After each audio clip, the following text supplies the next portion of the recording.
Dust and bleach. That was what power smelled like when you spent your life scrubbing its floors. Tessa knew the golden rules of the Vane estate. Keep your head down, your mouth shut, and never, ever interrupt the boss. But desperate people don't care about rules. When a single phone call shatters Tessa's world, she finds herself breaking down outside the most dangerous door in the city. The heavy oak swings open, and the devil himself asks why she's crying. Tessa knew the exact number of steps it took to cross the grand foyer of the Vane estate. 82. 82 steps of imported Italian marble that she buffed on her hands and knees every Tuesday and Thursday. She preferred the floor. Down there, nobody looked at her. In a house belonging to Gabriel Vane, invisibility wasn't just a comfort, it was a survival tactic. Gabriel wasn't a loud man. He didn't scream at his subordinates or throw crystal glasses against the wall like the mobsters in cheap movies. He was quiet, the kind of quiet that made the air pressure drop in a room. When he walked past the kitchen or down the sprawling corridors of his compound, the staff stopped breathing. They became fixtures, lamps, tables, scrub brushes. Tessa had worked at the estate for 11 months, and in all that time, Gabriel Vane had never once looked her in the eye. That was fine by her. She wasn't there for networking. She was there for the paychecks, the envelopes of crisp, untraceable cash handed out every Friday by a burly man named Rocco, who always smelled of cheap cologne and stale tobacco. The money was good. It had to be. Tessa wrung out her sponge, watching the grey water spiral down the drain of her plastic bucket. Her lower back throbbed, a dull, rhythmic ache that she ignored with the practiced ease of the working poor. She wiped a stray strand of dull brown hair from her forehead, leaving a faint smudge of lemon polish on her skin. In her left apron pocket, a cheap burner phone sat heavy. It felt like a stone. She was waiting for a call from St. Jude's Medical Center. Her younger brother, Sam, was lying in a sterile room 30 miles away, his bone marrow slowly quitting on him. Aplastic anemia, a clinical term for watching the only person you love fade into a ghost. There was a donor match, a miracle. But miracles in this city came with price tags, and the hospital's billing department didn't accept good intentions as collateral. The phone vibrated. Tessa froze. Her breath caught in her throat. She looked left and right down the long, empty hallway. The East Wing was strictly off-limits to the staff during business hours, but she had been explicitly ordered to polish the brass fixtures before a meeting. She slipped the phone from her pocket and pressed it to her ear, her hand trembling so violently she almost dropped it. "Hello," she whispered. "Tessa Harper." The voice on the other end was dry, bureaucratic. A woman who denied life-saving treatments between sips of lukewarm coffee. "This is Janice from St. Jude's Billing. I'm calling regarding Samuel's account." Yes, the money. I have a third of it. I can bring it in cash tonight." Tessa's words tumbled out, desperate and breathless. "I just need a payment plan for the rest. I have a steady job. I can pay it." "Miss Harper, we've been over this. The board reviewed your appeal. The transplant surgery is classified as high risk, and given your lack of comprehensive insurance, we require the full $200,000 up front to proceed. We cannot reserve the donor tissue without it." "You can't." Tessa's voice cracked. "He's next on the list. You can't just take him off." "I'm sorry, Ms. Harper. If the funds aren't cleared by 5 o'clock this evening, the marrow will be released to the next match in the registry. It's hospital policy." Click. The dial tone hummed in Tessa's ear. It sounded like a flat line. She stared at the blank screen of the phone. $200,000. By 5 o'clock. She had exactly $8,000 hidden in a coffee can under her mattress. It took her 11 months of scrubbing blood, mud, and alcohol out of Persian rugs to save it. The world tilted. The opulent hallway, with its gold leaf trim and priceless oil paintings, blurred at the edges. A high-pitched ringing filled her ears. She couldn't breathe. The air in the estate suddenly felt too thin, sucked away by the sheer, crushing weight of the wealth surrounding her. Millions of dollars in art hung on the walls, while 30 miles away her brother was going to die because she was poor. Tessa stumbled. Her knee hit the hardwood floor with a sharp crack, but she didn't feel the pain. She dragged herself toward the nearest wall, clutching her chest. She was right outside Gabriel Vane's private office. The heavy oak doors were closed. Inside, a meeting was happening. The kind of meeting that ended with men being driven out into the woods and buried in shallow graves. She knew she shouldn't be there. She knew she had to get up, grab her bucket, and disappear into the servants' quarters before someone found her. But her legs wouldn't work. The grief was too heavy. It crushed the breath out of her lungs and brought her down to the floor. She slumped against the wall beside the door, pulling her knees to her chest. She clamped a hand over her mouth, trying to hold it in, but the dam broke. A sob tore through her throat, an ugly, guttural sound of pure despair. Tears streamed down her face, hot and fast, soaking into the cheap grey cotton of her uniform. She shook violently, burying her face in her arms, trying to muffle the sounds of her own shattering. Inside the office, Gabriel Vane stood by the floor-to-ceiling window, looking out at the grey Chicago skyline. The room smelled of expensive scotch and the copper tang of fresh blood. A man knelt on the Persian rug in the center of the room, weeping. The man had sold Vane's shipping routes to a rival crew. "Gabrielle, please," the man begged, his face bruised and swollen. "It was a mistake. I was desperate." Gabriel didn't turn around. He adjusted the cuff of his tailored charcoal suit.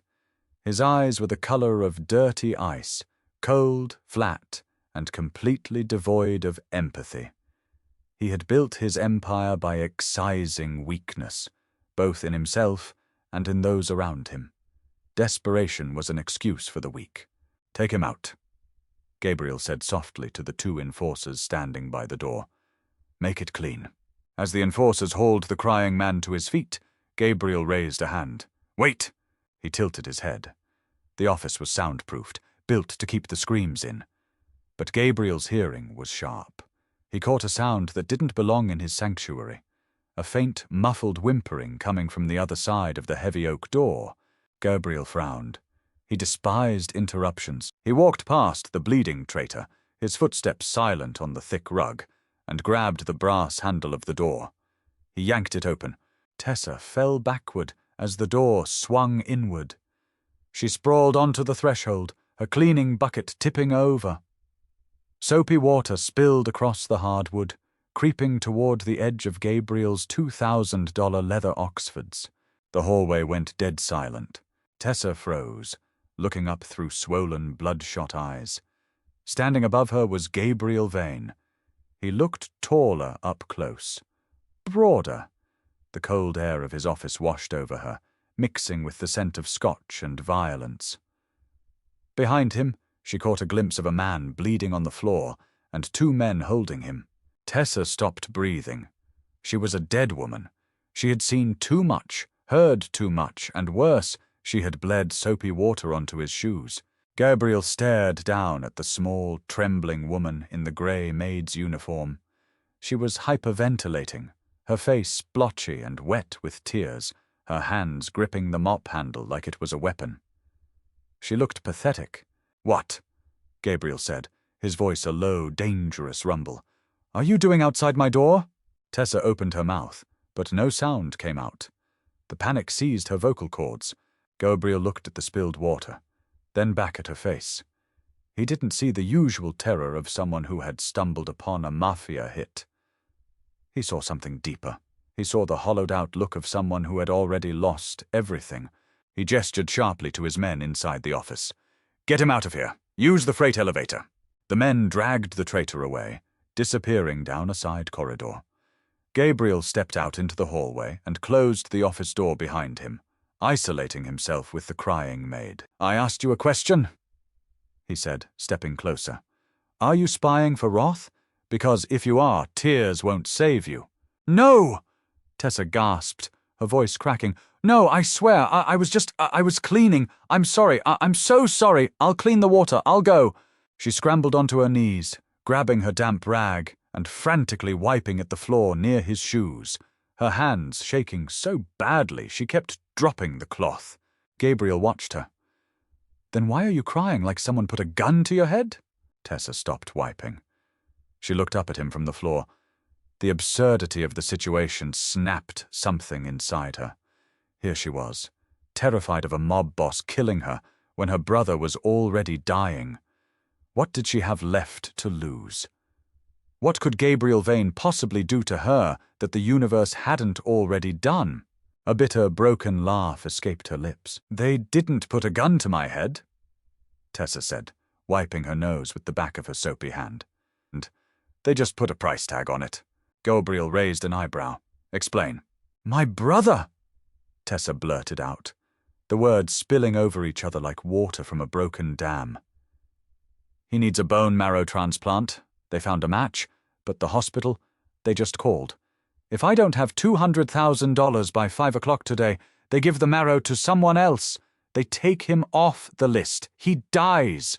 She stared at Gabriel's immaculate shoes. I don't have it. I scrub your floors, Mr. Vane. I don't have $200,000. So I sat down, and I cried. Because my brother is going to die today, and there is absolutely nothing I can do to stop it. She waited for the bullet. She waited for him to call a guard to drag her out by her hair for disrespecting him, for burdening him with a peasant's sob story. Gabriel didn't move. He looked down at the top of her head. He noted the cheap, fraying fabric of her uniform collar, the raw red skin of her knuckles from harsh chemicals, the absolute, paralyzing defeat in her posture. He had seen men beg for their lives. He had seen them offer millions, offer their wives, offer their own mothers to save their skins. This woman wasn't begging for her life. She had simply accepted that her world was ending. Gabriel reached into the inner pocket of his suit jacket. Tessa squeezed her eyes shut, waiting for the cold steel of a pistol against her forehead. Instead, she heard the soft beep of a smartphone keypad. Which hospital? Gabriel asked. Tessa opened her eyes, confused. What? Which hospital? He repeated, his voice sharp and impatient. St. Jude's Medical Center, she whispered. Gabriel pressed the phone to his ear. He didn't look at her. His eyes were fixed on a spot on the wall above her head. Get me Arthur Pendleton, Gabriel said into the phone. A pause. I don't care if he's in a board meeting. Tell him Gabriel Vane is on the line, and if he doesn't pick up in 10 seconds, I'm pulling my union's pension fund out of his bank. Tessa stared at him, her mouth slightly open. Arthur Pendleton, the chief executive officer of the hospital network. Arthur, Gabriel said, his tone shifting to a smooth, dangerous purr. Good afternoon. I have a minor administrative issue at St. Jude's that needs your immediate attention. Gabriel paced a few steps down the hall, his hand casually resting in his pocket. A patient named Samuel Harper. He requires a marrow transplant today. I understand there's a financial hold. A pause as the man on the other end spoke. Gabriel's jaw tightened. I don't give a damn about your billing policies, Arthur. You are going to authorize the surgery. Now, the $200,000 will be wired to the hospital's general fund within the hour. In fact, make it $500,000. Consider the rest a charitable donation for the new pediatric wing. But if that boy loses his donor match, Arthur, I will personally ensure that every construction permit you have pending in this city catches fire. Do we understand each other? Gabriel listened for a second, a cold, satisfied smirk touching the corner of his mouth. Excellent. Have your head of surgery call me when the boy is in prep. He hung up the phone and slipped it back into his pocket. He turned his gaze back down to Tessa, who was still kneeling on the wet floor, completely paralyzed. The surgery is approved, Gabriel said flatly. Your brother stays on the list. Tessa couldn't process the words. The room spun. 2 minutes ago, her brother was dead. Now, with a single 3-minute phone call, the most powerful man in Chicago had rewritten reality. Why? She whispered, her voice barely audible. Why would you do that? Gabriel crouched down. For the first time, he was at eye level with her. Up close, his eyes weren't just cold. They were heavy, burdened by a lifetime of violence and calculation. He reached out and wrapped his large, warm hand around her, small, trembling one, pulling the wet rag out of her grip. He tossed the rag into the bucket. "I don't do charity, Miss Harper," Gabriel said softly. Tessa swallowed hard. The terror returned, but it was different this time. It wasn't the fear of death, it was the fear of a debt. In Gabriel Vane's world, a favor was a leash, and he had just bought her for $500,000. "What do you want?" she asked, her voice shaking. Gabriel stood back up, towering over her once more. He adjusted his suit jacket, his face an impenetrable mask. "Go to the hospital," he commanded. "Be with your brother. Make sure he survives the night. Because tomorrow morning, you belong to me." The waiting room of St. Jude's Medical Center smelled of stale ammonia and exhausted prayers. Tessa sat in a plastic chair that dug into her spine, staring at the muted television bolted to the corner ceiling. The news anchor was talking about a tax hike, but the words were just background noise. Her entire universe had shrunk to the surgical double doors down the hall. It was 4:17 a.m. She held a styrofoam cup of vending machine coffee. It had gone cold 3 hours ago, leaving a bitter, oily film on the surface. But she kept her hands wrapped around it anyway. It gave her something to anchor to. Footsteps echoed on the linoleum. Tessa's head snapped up. Dr. Aris, the lead transplant surgeon, pushed through the double doors. He looked wrecked. His green scrubs were wrinkled, and a dark shadow of stubble dusted his jawline, but as he pulled off his surgical cap, the tension in his shoulders released. Tessa stood. Her legs felt like lead. "The marrow took," Dr. Aris said, his voice quiet in the hollow space of the waiting room. "He's stable. We'll need to monitor him closely for graft versus host disease over the next few weeks. But the procedure was flawless. Your brother is a fighter, Ms. Harper." Tessa dropped the coffee cup. It hit the floor with a dull thud, brown liquid splashing across the pristine white tiles. She didn't care. She covered her face with her hands, letting out a breath she felt she had been holding for 6 months. A ragged, tearing sound escaped her throat. "Can I see him?" she asked, her voice muffled against her palms. "Briefly. He's heavily sedated. ICU, room 4. Dr. Aris hesitated, his professional demeanor slipping for a fraction of a second. "Ms. Harper, the administration was instructed to upgrade him to a private recovery suite. VIP protocol. The donor fees, the surgical costs, the post-op care, it's all been zeroed out. Paid in full." He looked at her, a silent question in his eyes. Tessa lowered her hands. The relief that had washed over her just moments ago abruptly vanished, replaced by a cold, heavy stone in her gut. She remembered the warmth of Gabriel Vane's hand over hers. She remembered the flat, dead look in his eyes. "Tomorrow morning, you belong to me." "Thank you, Doctor," Tessa said smoothly, her tone hollowed out. "For saving him." She walked down the corridor to room 4. Sam looked impossibly small in the center of the mechanical bed. Tubes snaked from his arms and chest, connecting him to a bank of monitors that beeped in a steady, reassuring rhythm. The bruised grey pallor that had haunted his skin for months was still there, but he was breathing. His chest rose and fell. Tessa stood by the bed for 10 minutes. She didn't touch him. She was afraid her trembling hands would wake him, or worse, transfer the dark stain of what she had done onto him. She committed the steady rhythm of his heartbeat monitor to memory.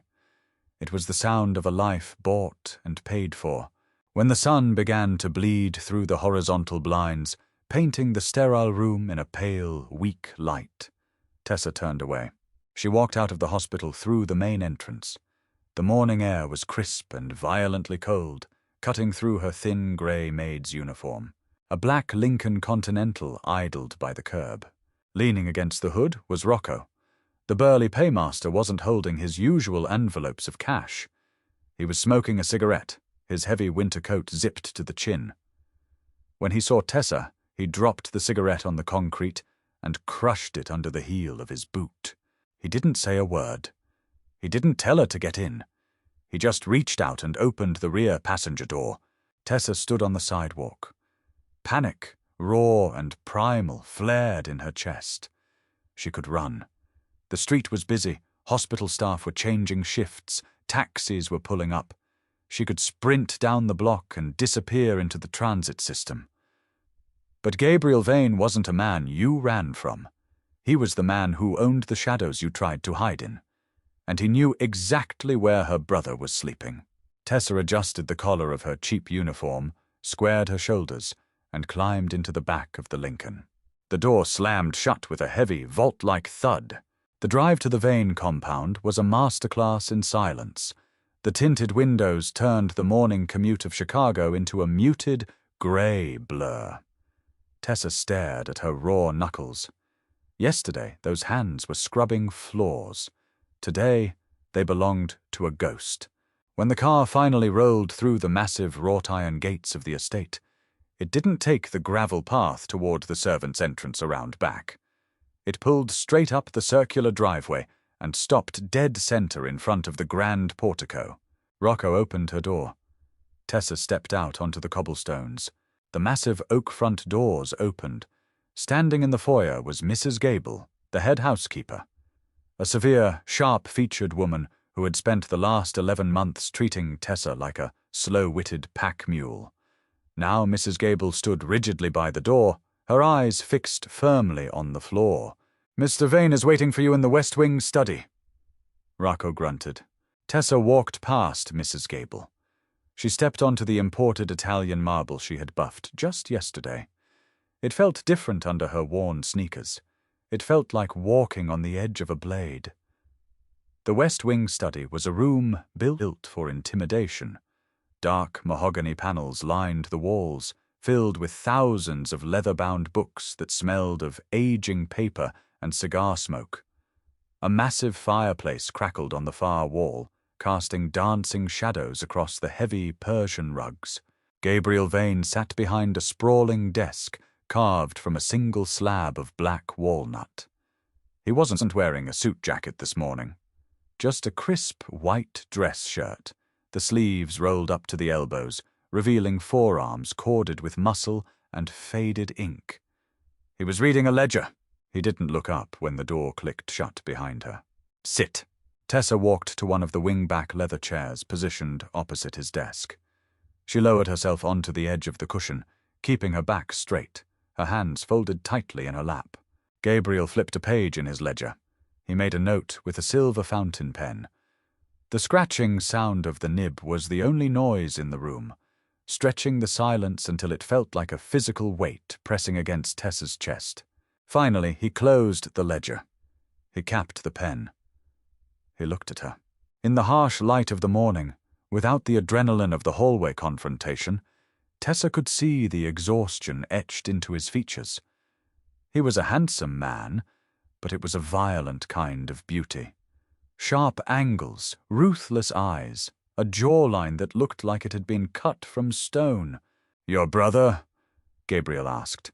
The question wasn't conversational, it was an audit. "The surgery was successful," Tessa said, keeping her voice level. "He's in recovery." "Good. Then you understand that the debt is active." "I understand," she said.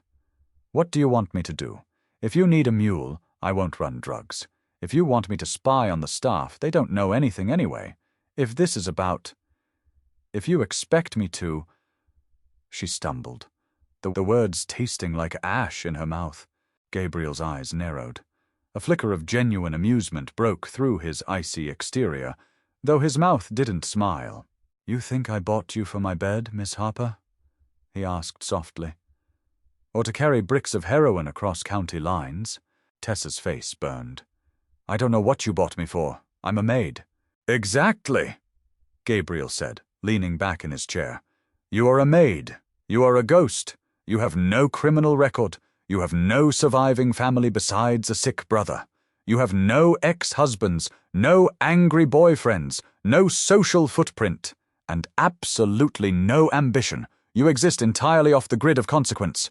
He stood up and walked to a side table, pouring 2 cups of black coffee from a silver carafe. He carried one over and set it on the desk in front of her. "Drink. You look like you're going to pass out, and I don't have time to peel you off the rug." Tessa wrapped her cold hands around the porcelain cup, but didn't drink. Gabriel leaned against the edge of his desk, crossing his arms. "My world operates on alliances, blood, marriage, territory. Chicago is currently bleeding because an old man named Carmine Rossi thinks he can absorb my port operations by marrying his eldest daughter into my house. He has the backing of the New York families. If I decline his proposal outright, it's an insult. It means a war that will cost me millions and put bodies in the street." He looked down at her, his expression hardening. "If I accept the marriage, I bring a Rossi spy into my bedroom. I give them the knife to cut my throat in my sleep." Tessa stared at him, the pieces slowly sliding together in her exhausted mind. "You can't refuse him, but you can't marry her." "I can refuse him," Gabriel corrected, his voice dropping an octave. "If I am already married." The room went dead silent. Only the crackle of the fire filled the space between them. Tessa's grip on the coffee cup tightened until her knuckles turned white. "No. Yes. You want me to be your wife?" The word sounded absurd, like a joke told in a foreign language.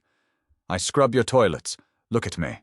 Nobody is going to believe you married the help. They will believe it because I will tell them it is the truth," Gabriel stated, a dangerous edge creeping into his tone. "Men in my position take mistresses from the gutters all the time. Taking a wife from one is eccentric, but it proves a point. It proves I am untouchable. It proves I do not need their alliances to hold my throne." He walked around the desk, opened a drawer, and pulled out a thick stack of legal documents. He tossed them onto the leather blotter in front of her. "This is an ironclad prenuptial agreement, drafted 3 hours ago by my attorneys. You will sign it.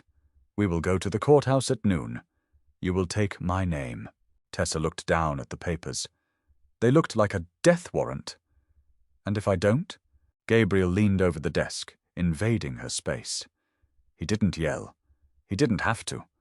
The quiet menace in his voice was far more terrifying. "If you don't, I make a phone call. The hospital administration realizes there was a banking error. The funds are retracted. Your brother is evicted from the VIP wing. His post-op meds are cut. He dies in a county ward by Tuesday. And you go back to scrubbing floors." Tessa stopped breathing. The ruthlessness of it was staggering. He had given her a miracle just so he could hold it over the fire. "You're a monster," she whispered. "I am a businessman, Miss Harper," Gabriel replied, tapping the papers. "And I have just purchased an asset. You will live in this house. You will attend public functions on my arm. You will speak only when spoken to, and you will agree with every word I say. You will project loyalty, adoration, and complete submission." He leaned closer, his eyes locking onto hers. "In exchange, your brother receives world-class medical care. His college tuition will be paid in full. When this arrangement ends, and it will end when Carmine Rossi is no longer a threat, you will be given $2 million and a new identity in whatever country you choose. $2 million. A future for Sam, a life. All she had to trade was herself." Tessa reached for the silver fountain pen. Her hand was steady now. The panic was gone, replaced by a cold, hollow acceptance.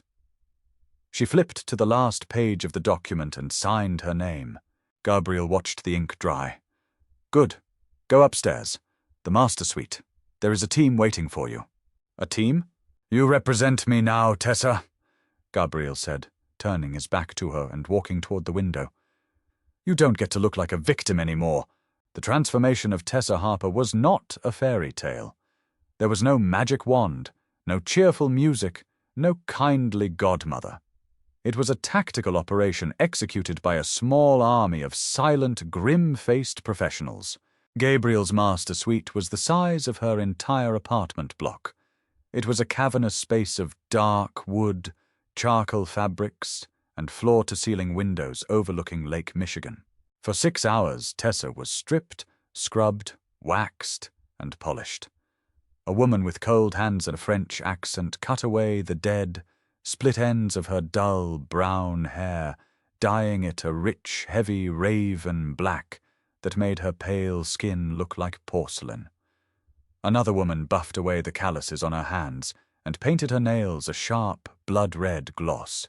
They didn't speak to her. They manipulated her body like a mannequin in a shop window. When it was over, she was zipped into a dress. It wasn't a princess gown. It was a weapon, a sleek, floor-length sheath of midnight blue silk that clung to every curve of her body, leaving her back entirely bare. A diamond collar, cold and impossibly heavy, was locked around her throat. Tessa stared at the stranger in the full-length mirror.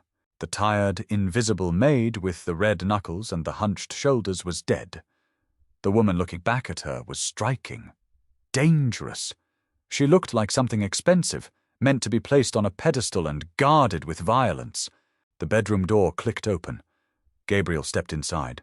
He had changed into a tailored black tuxedo, the lines sharp and unforgiving. He stopped a few feet behind her, looking at her reflection in the mirror. He didn't smile. He didn't offer a compliment. He simply assessed her the way a general inspects a new rifle before a battle. "It will do," he said. "Where are we going?" Tessa asked. Her voice sounded different to her own ears. Colder. "The Continental Club. A private dinner." Gabriel stepped closer, stopping just inches behind her. He didn't touch her, but she could feel the heat radiating from his chest. "Carmine Rossi will be there. He expects me to bring a peace offering. Instead, I am bringing a wife." Tessa swallowed hard, watching his eyes in the mirror. He's going to be angry. He is going to be insulted. Anger is loud, insult is quiet, and it breeds action. Gabriel finally reached out. He placed a heavy hand on the small of her bare back. His skin was warm, his grip possessive. It wasn't an affectionate gesture, it was a physical brand. "Mine. Tonight, you are the bait. They will look at you to find my weakness. They will probe you. If you show fear, they will smell it. If you stumble, they will tear you apart." "I don't know anything about your world," Tessa said, her heart hammering against her ribs. "You know how to survive, Tessa," Gabriel said softly, his thumb tracing the ridge of her spine. "You survived my flaws. You survived the hospital billing department. Tonight, you just have to survive a room full of wolves in expensive suits. Keep your chin up. Don't speak unless prompted. And above all else, do not let go of my hand."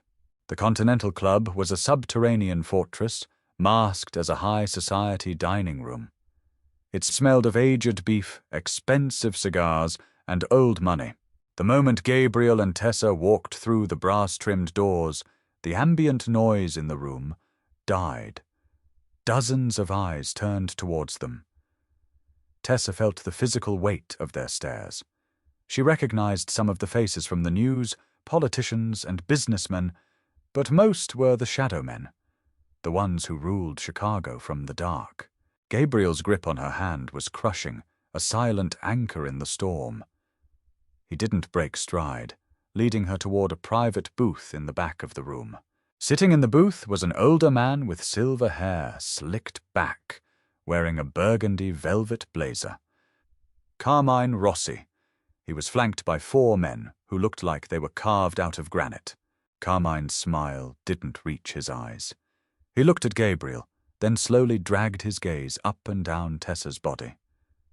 The look was violating, a calculated attempt to make her feel small. Tessa wanted to shrink. She wanted to drop her head, grab her mop bucket, and become invisible again.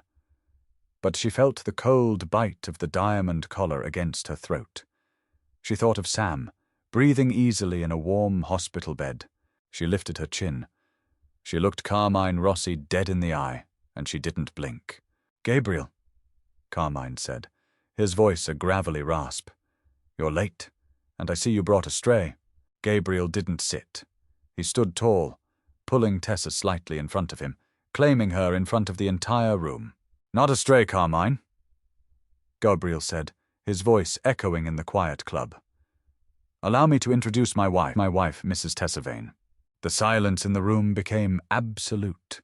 It was the silence before a detonation. Carmine's smile vanished. His eyes darted between Gabriel and Tessa, the gears in his head turning rapidly. He had been outmaneuvered, his daughter publicly rejected, his alliance shattered. The insult was total. "Your wife," Carmine repeated softly.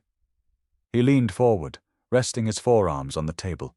He ignored Gabriel entirely now, focusing the full weight of his intimidation on Tessa. "I know everyone in this city, sweetheart, but I don't know you. What family do you come from?" It was a trap. If she admitted she was a nobody, she humiliated Gabriel. If she lied, they would find out by morning. Gabriel's thumb pressed hard into the back of her hand, a silent warning. Let him handle it. But Tessa remembered Gabriel's words in the bedroom. "They will look at you to find my weakness. If she hid behind him now, she was weak." Tessa took a slow, deep breath. She let go of Gabriel's hand. Gabriel stiffened, a micro-expression of shock flashing across his face. But he didn't stop her. Tessa stepped closer to the table, leaning slightly toward Carmine.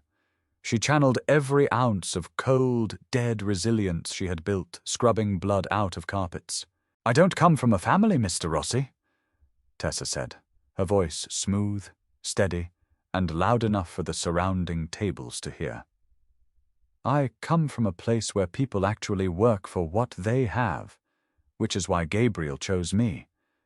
He prefers a partner who knows how to clean up a mess, rather than one who expects everything handed to her on a silver platter." She held his gaze, her expression perfectly blank. "Now, if you'll excuse us, my husband and I have a table waiting." She turned, slipped her arm gracefully through Gabriel's rigid elbow, and looked up at him. "Shall we, darling?" Gabriel stared down at her. For the very first time since she had met him, Gabriel Vane looked genuinely surprised. The ghost hadn't just spoken. She had drawn blood. A slow, dark smirk spread across Gabriel's face. It was a terrifying expression. "We shall," Gabriel murmured. As they walked away, leaving a fuming Carmine Rossi at the table, Tessa could feel the energy in the room shift. The invisible maid was gone. Mrs. Vane had arrived, and the war had officially begun. The ride back to the Vane compound was suffocating.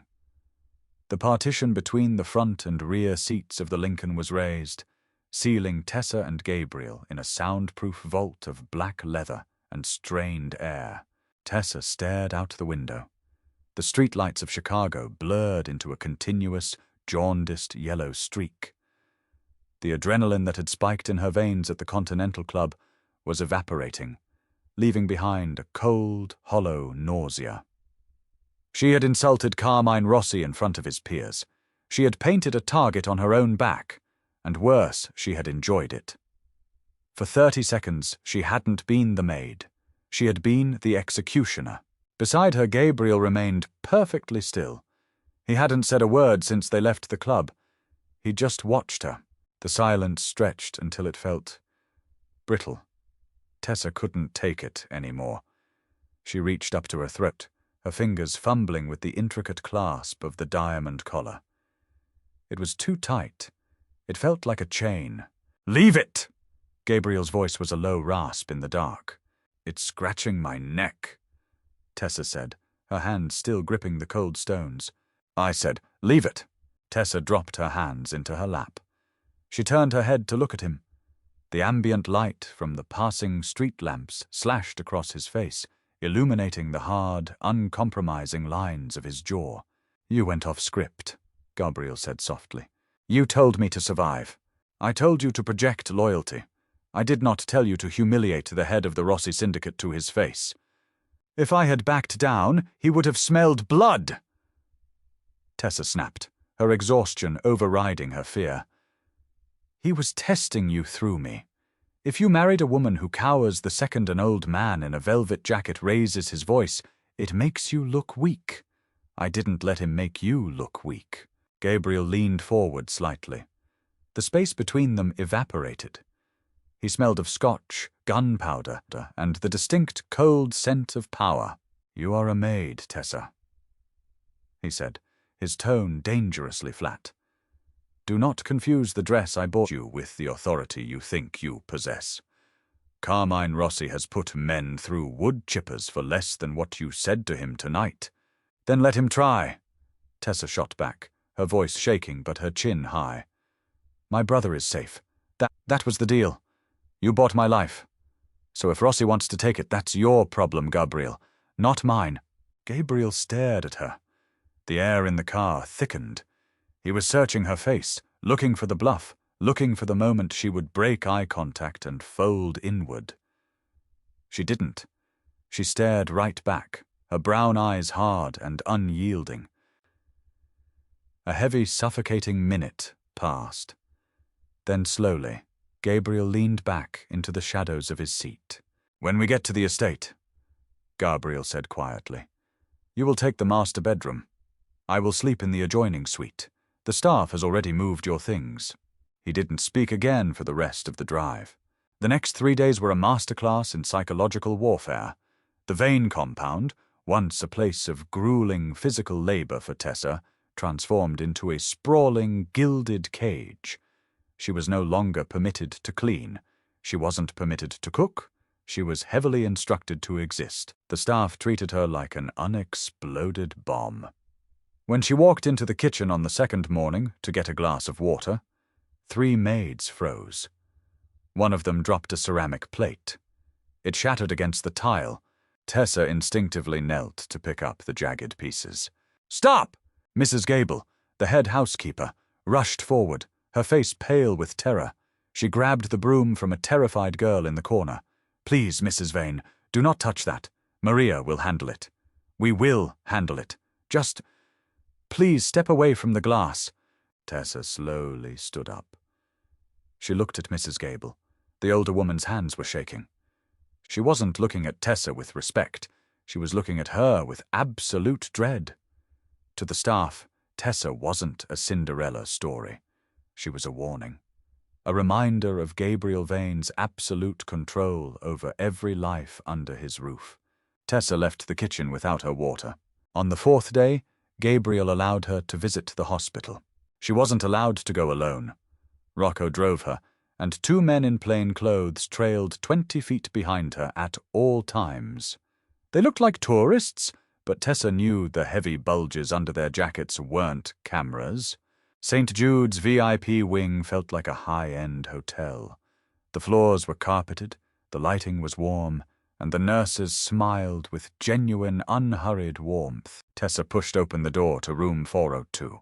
Sam was sitting up in bed, eating a cup of red jello. The grey, hollow look was slowly draining from his skin.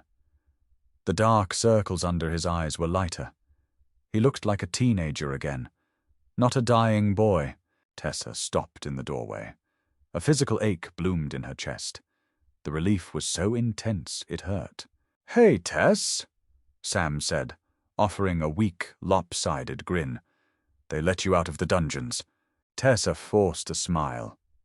She walked over and sat on the edge of the mattress, careful not to disturb the IV line taped to his forearm. "How do you feel?" "Like I got hit by a truck.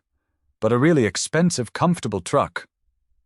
Sam set the jello down on his rolling tray. He looked around the massive private suite, taking in the flat-screen TV, the leather reclining chairs, the panoramic view of the city. Then his gaze shifted back to his sister. He noticed the clothes. Gabriel's stylists had dressed her in a tailored cashmere sweater and dark, fitted trousers that probably cost more than her last 6 months of rent combined.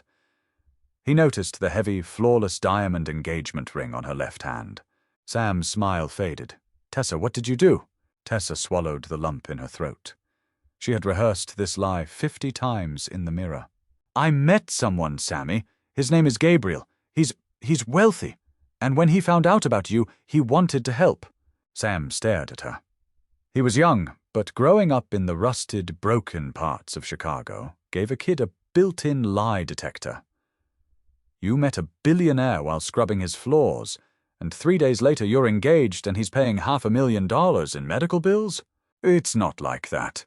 Then what is it like, Tess? Sam's voice cracked. He leaned forward, wincing as the movement pulled at his stitches. There are 2 guys standing outside my door in suits who look like they break legs for a living. The nurses are terrified of them. I'm not stupid. Who is this guy?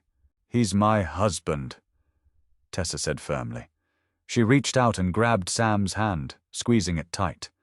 And he is going to make sure you get into college, and he is going to make sure you never have to sleep in a freezing apartment ever again. That's all you need to know. Tessa, stop, she whispered, her voice fracturing. Just stop, Sammy. Let me have this. Let me know you're safe. Please. Sam looked at the tears pooling in his sister's eyes. He squeezed her hand back, but the look on his face wasn't gratitude. It was guilt. He knew she had sold herself, and he knew he was the price. Tessa stayed for an hour. When she finally walked out of the hospital and climbed into the back of the waiting Lincoln, she felt heavier than she had before she arrived. The debt wasn't just to Gabriel anymore. It was to her own conscience. The retaliation didn't come with a warning. Carmine Rossi was old, but he wasn't slow. It was a Tuesday evening. A heavy, unseasonal thunderstorm was rolling off Lake Michigan, battering the windows of the Vane estate with sheets of freezing rain. Gabriel was in his study, going over shipping manifests with Rocco. Tessa was upstairs in the master suite, staring blankly at a book she wasn't reading. At 9:14 p.m. the lights went out. Not a flicker, a hard, instantaneous plunge into pitch blackness. The ambient hum of the estate's massive HVAC system died. Tessa sat up in the dark. She waited for the backup generators to kick in. Gabriel had boasted once that the compound could run off the grid for a month. 10 seconds passed. 20. The house remained dead. Then came the sound. A dull, wet thud echoed from the floor below, followed by the unmistakable, violent crash of shattering glass. It wasn't the sound of a dropped plate. It was the sound of a heavy, reinforced security door giving way. Tessa's blood ran cold. She dropped the book. She didn't scream. 11 months of moving silently through this house kicked into her muscle memory. She slipped out of bed, her bare feet hitting the hardwood floor without making a sound. Downstairs, a suppressed gunshot coughed in the dark. Pfft. Then a heavy body hit the floor. They were inside. Tessa opened her bedroom door and slipped out into the long, cavernous hallway. The darkness was absolute. She moved purely by touch, trailing her fingertips along the silk wallpaper. She needed to get to the servants' stairs. The grand staircase in the foyer was a death trap. The servants' stairs, hidden behind a false panel near the laundry chute, were narrow, unlit, and heavily ignored by the security teams. She used them constantly when carrying heavy buckets to avoid the cameras. More gunfire erupted downstairs. This time, it wasn't suppressed. The deafening roar of a shotgun echoed through the house, rattling the floorboards beneath Tessa's feet. Someone was screaming. It sounded like Rocco. Tessa reached the end of the hall. She fumbled in the dark, her fingers finding the slight groove in the wood paneling. She pressed the hidden latch. The panel clicked open, revealing the pitch-black, narrow descent of the servants' stairs. She stepped inside and pulled the door shut behind her, just as heavy boots pounded up the grand staircase at the other end of the hall. Flashlight beams sliced through the dark, illuminating the spot where she had been standing 3 seconds prior. "Check the bedrooms," a gruff voice barked. "Find the girl. Rossi wants her head in a box. Move!" Tessa pressed her hand over her mouth, stopping her breath. They weren't just here for Gabriel. They were here for the insult. She crept down the narrow wooden stairs, feeling her way in the pitch black. The servant stairs bypassed the second floor entirely and let out behind the industrial kitchen on the ground level. She reached the bottom. She eased the heavy wooden door open a crack. The kitchen was a war zone. The backup emergency lights had finally flickered on, casting a sickly, dim red glow across the stainless steel prep tables. The rain hammered against the reinforced windows. Lying on the floor near the walk-in freezer was Gabriel. His white shirt was soaked in a dark, spreading stain along his left side. He was propped up against a metal counter, breathing heavily, a heavy matte black pistol gripped loosely in his right hand. A few feet away lay two men in black tactical gear, unmoving. Gabriel was trapped. He was bleeding out, and from the sound of the footsteps echoing in the adjacent dining room, more men were coming. Tessa didn't think. If Gabriel died, the hospital fund stopped. If Gabriel died, Rossi's men would tear the house apart until they found her, and then they would go to St. Jude's and finish the job. She pushed the door open and sprinted silently across the tile floor. Gabriel's head snapped up, raising the gun towards the movement. His eyes were glazed with pain, but his reflexes were lethal. When he saw it was Tessa, he lowered the weapon, his jaw clenching. "What the hell are you doing?"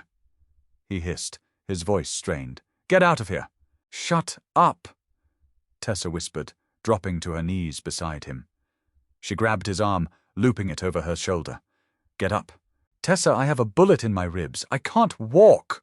"I said get up!" She snarled, a fierce, feral energy taking over. She didn't care that he was the boss of the underworld. Right now, he was dead weight, and she was the one doing the heavy lifting. "They are coming through that door in 5 seconds. Unless you want to die on the floor you pay me to mop, you're going to stand up." Gabriel looked at her. In the dim red emergency light, her face was terrifyingly calm. There were no tears, no hysterics, just the brutal, cold math of survival. He gripped the counter with his free hand and forced himself upward. A sharp, guttural groan escaped his lips as the torn muscle in his side tore further. Tessa took his weight, staggering slightly under his massive frame. She dragged him away from the freezer, toward the heavy swinging doors that led to the basement pantry. "Not the pantry," Gabriel ground out. "It's a dead end." "For you," Tessa breathed. "Not for me." She shoved the door open. They stumbled into the dark, damp space filled with canned goods and dry stores. Tessa dragged him past the metal shelving units, heading straight for the back wall. There was a massive, industrial ventilation grate bolted to the brick. Footsteps crashed into the kitchen behind them. Flashlights swept the room. "He's bleeding!" a voice yelled. "Follow the blood!" Tessa reached the grate. "The latches are fake," she whispered frantically. "I broke them off months ago so I could hide my cleaning supplies back here instead of hauling them to the shed." "Push!" Gabriel dropped his gun. He pressed his good shoulder against the iron grate and shoved. It slid sideways with a harsh, metallic scrape, revealing a narrow, dark maintenance tunnel that ran underneath the estate's foundation. "Get in," Tessa ordered. Gabriel squeezed his massive frame through the opening. Tessa scrambled in right behind him, grabbing the edge of the grate and pulling it back into place just as the pantry doors swung open violently. Flashlight beams hit the brick wall, illuminating the grate. Tessa held her breath. She was pressed flat against Gabriel in the cramped tunnel. She could feel his heart hammering against his ribs, feel the hot, sticky warmth of his blood soaking through her pajamas. "Where did they go?" a man shouted. "Check the shelves! Break them down!" They didn't check the grate. To an untrained eye, it looked bolted to the stone. For the next 20 minutes, Tessa and Gabriel lay in absolute silence in the dark, listening to the men tear the house apart above them. Gabriel's breathing grew shallower. His body was going into shock. He was shivering violently, his skin turning cold. Tessa shifted in the tight space. She unbuttoned her pajama top, leaving only her thin undershirt, and pressed the wadded fabric hard against the gunshot wound in his side. Gabriel hissed sharply in the dark. "Keep quiet," she whispered, leaning her head against his shoulder. Her hands were covered in his blood. She pressed harder, using her own body weight to stem the flow. Gabriel turned his head. In the pitch blackness of the tunnel, their faces were inches apart. He couldn't see her, but he could feel her. He could feel the steady, unyielding pressure of her hands holding him together. "Why did you come back down?" Gabriel rasped, his voice barely a breath. "You could have run. You could have left through the tunnels alone." "If you die, my brother dies," Tessa answered, her voice flat. Gabriel closed his eyes in the dark. A strange, twisted smile touched his lips. It wasn't loyalty. It wasn't love. It was transaction. Pure, unadulterated necessity. In a world full of men who lied about honor and swore fake oaths of allegiance, this woman was the most honest creature he had ever met. "You're going to ruin a perfectly good shirt, Mrs. Vane," Gabriel whispered, before slipping into unconsciousness. When the sun finally rose over Chicago, the Vane estate looked like a war zone. The police had not been called. The police were never called. Instead, a fleet of black vans had arrived just before dawn, carrying Gabriel's cleanup crews and a private trauma surgeon who worked exclusively for the syndicate. Gabriel was lying on the massive bed in the guest wing. The master suite's door had been blown off its hinges. His torso was heavily bandaged, a maze of white gauze wrapping tightly around his ribs. The bullet had cracked a rib and torn through muscle, but missed his vital organs. He was weak, sedated, and furious. Tessa stood by the window, looking out at the sprawling lawns. The rain had stopped, leaving the world cold and washed clean. She was wearing a fresh set of clothes, a simple black sweater and jeans, but she could still feel the phantom heat of Gabriel's blood on her hands. The bedroom door opened. Dominic, Gabriel's second-in-command, stepped inside. He was a ruthless, quiet man who rarely spoke unless it involved body counts. He looked at Gabriel, then at Tessa. "Rossi is dead," Dominic said flatly. Tessa turned. "What?" Gabriel opened his eyes. They were hazy from the morphine, but the predatory edge remained. "Explain." 3 hours ago. Dominic continued, walking to the foot of the bed. "A car bomb outside his mistress's apartment in Gold Coast. His crew is scrambling. The New York families are backing off. They see the hit on you failed, and they see the retaliation was immediate. The war is over before it started." Gabriel slowly turned his head to look at Tessa. Dominic cleared his throat. "I'll let you rest, boss." He walked out of the room, shutting the door quietly behind him. The silence stretched. The ticking of the grandfather clock in the hallway sounded like a hammer in the quiet room. Gabriel shifted against the pillows, groaning softly. He stared at the ceiling. "The war is over. Carmine is gone." "I heard," Tessa said, keeping her distance by the window. "That means the threat is neutralized." Gabriel turned his head to face her. "The contract is fulfilled." Tessa froze. She looked at him. $2 million, Gabriel said, his voice rough but clear. "And a new identity. Just like we agreed. I'll have Rocco wire the funds to an offshore account by noon. You can take your brother to Switzerland. Or Paris. Anywhere you want. The hospital bills are paid permanently. You're free, Tessa." She stared at the man in the bed. This was it. The exit door. She had survived the underworld. She had saved her brother, saved the boss, and earned her golden ticket out. All she had to do was walk out the door and never look back. But as she looked at Gabriel, at the blood seeping faintly through his bandages, she didn't feel relief. She felt a strange, cold clarity. She walked over to the side of the bed. She looked down at him. "If I leave," Tessa said quietly, "everyone in this city will know the marriage was a fake. They will know you bought a maid to use as a shield, and when the shooting started, you sent her away."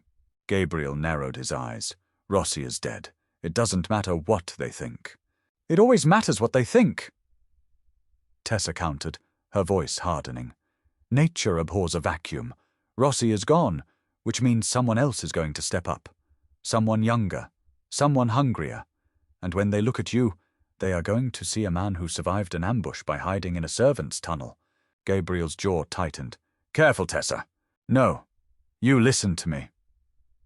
Tessa leaned over the bed, planting her hands firmly on the mattress. She wasn't shaking. She wasn't scared. The fire from the night before was still burning in her veins. You built an empire on fear, but fear is cheap. Yesterday, your own men couldn't protect you in your own house. You were bleeding out on a kitchen floor. Do you know why I didn't run? Gabriel stared up into her dark, unyielding eyes. Because of the money. Because I realized something in that tunnel. Tessa whispered fiercely. I realized that the men in the velvet jackets and the expensive suits are just men. They bleed just like the people they step on. You aren't untouchable, Gabriel. You're just a man with a gun and a bank account. But together, we survived. I kept you breathing, and you kept my brother breathing. She stood up straight, crossing her arms over her chest. I'm not leaving, she said. Gabriel blinked. For the second time since he met her, he was genuinely shocked. Tessa, the contract is done. If you stay, there is no end date. You are in this life until you take a bullet meant for me, or I take one meant for you. I know, Tessa replied smoothly. But I'm tired of scrubbing floors, and I'm tired of being invisible. If I take the 2 million and run, I'm just a frightened girl hiding in Europe, waiting for the money to run out. If I stay, I am Mrs. Vane. Gabriel looked at her for a long, silent minute. He looked past the cheap sweater and the messy hair. He saw the cold, calculated survivor standing in front of him. He realized, with a sudden, chilling clarity, that he hadn't just bought a wife to solve a political problem. He had accidentally forged a queen. A low, dark chuckle rumbled in Gabriel's chest, turning into a painful cough as it rattled his broken ribs. He reached out his hand. It was trembling slightly from the blood loss, but the grip was still iron. Tessa stepped forward and took it.